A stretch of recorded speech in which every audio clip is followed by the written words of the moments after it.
இன்றைக்கு ஆண்டவர் நம்மளோடு பேசுகிற செய்தி ஒரு எச்சரிப்பின் செய்தி. பிறரை குற்றப்படுத்துகிறது.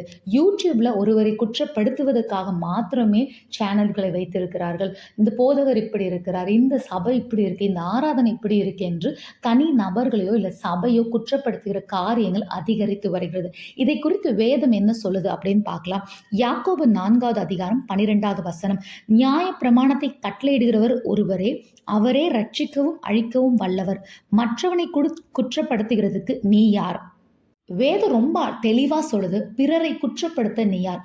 மற்ற யாரையும் குற்றப்படுத்த நமக்கு உரிமை இல்லை. நியாயப்பிரமாணத்தின்படி நீதி செய்வது ஆண்டவருக்குரிய வேலை. அழிக்கவும் ரட்சிக்கவும் அவருக்கு தான் அதிகாரம் உண்டு. அவருடைய அதிகாரத்தை நம்ம எடுத்தோம்னா அதன் பேர் பெருமை. பிறரை குற்றப்படுத்துவது ஆண்டவர் நமக்காக கொடுத்த வேலை இல்லை. ஆத்துமாக்களை நேசிக்கிறது, ஆத்துமாக்களுக்கு தேவ அன்பை சொல்வது, ஆண்டவருக்கு விசுவாசமாய் முடிவு பரியந்தும் பரிசுத்தமாய் இருக்கிறதுக்காக தான் ஆண்டவர் நம்மளை அழைத்திருக்கிறார். பிறரை குற்றப்படுத்துவதற்காக நியாயம் தீர்க்க ஆண்டவர் நம்மளை அழைக்கவில்லை. அப்படி யாராவது இடறி விழுந்திருந்தால் அவர்களுக்காய் ஜெபம் பண்ணுவதை தான் ஆண்டவர் நம்மிடத்தில் எதிர்பார்க்கிறார். ஆமென்.